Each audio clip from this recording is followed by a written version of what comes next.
Di sini saya akan menjelaskan mengenai problem solving atau pemecahan masalah, khususnya mengenai strategi dari pemecahan masalah. Terlebih dahulu, saya akan menjelaskan mengenai definisinya.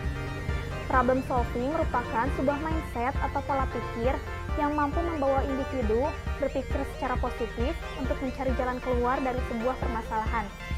Dengan memiliki kemampuan tersebut, maka kita akan dikenal sebagai orang yang selalu mempunyai ide di dalam setiap menghadapi sebuah permasalahan.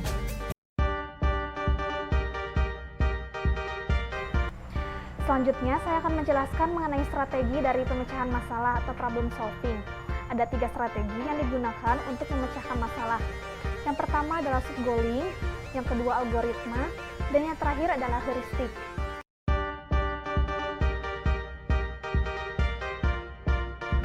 Yang pertama ialah subgoaling. Subgoaling ini melibatkan penetapan suatu tujuan yang mampu memberikan kemudahan kepada kita ataupun memberikan situasi yang lebih baik untuk mencapai tujuan akhir dengan cara menetapkan atau membagi permasalahan tersebut ke dalam tujuan yang lebih kecil lagi. Jadi, cara menyelesaikannya ialah dengan membagi tujuan-tujuan yang lebih besar ke dalam tujuan-tujuan yang lebih kecil lagi. Contohnya ketika kita membereskan kamar tidur, maka kita akan membagi tugas-tugas yang lebih besar ke dalam beberapa bagian yang lebih kecil lagi.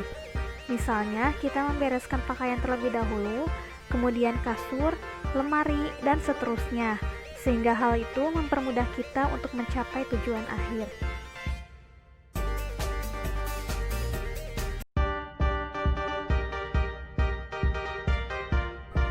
Berikutnya ialah algoritma. Algoritma merupakan strategi-strategi yang apabila diterapkan secara tepat akan menjamin solusi terhadap suatu permasalahan. Algoritma ini dapat terjadi dalam berbagai bentuk, misalnya seperti rumus-rumus, tutorial, instruksi, ataupun dengan menguji berbagai kemungkinan solusi.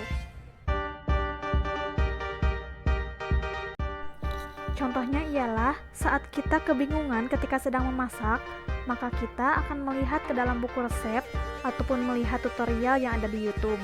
Hal ini merupakan salah satu contoh dari strategi pemecahan masalah, yaitu dengan menggunakan algoritma. Pemecahan masalah dengan menggunakan strategi algoritma dapat memakan waktu yang cukup lama. Oleh karena itu, strategi ini sebaiknya digunakan pada pemecahan masalah yang mempunyai kemungkinan yang terbatas.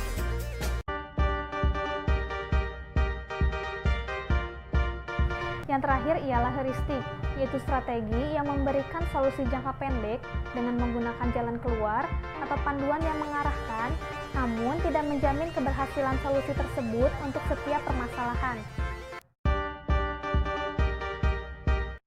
Contohnya ialah ketika kita membuat masalah di media sosial, kita dengan cepat meminta maaf atas perbuatan tersebut.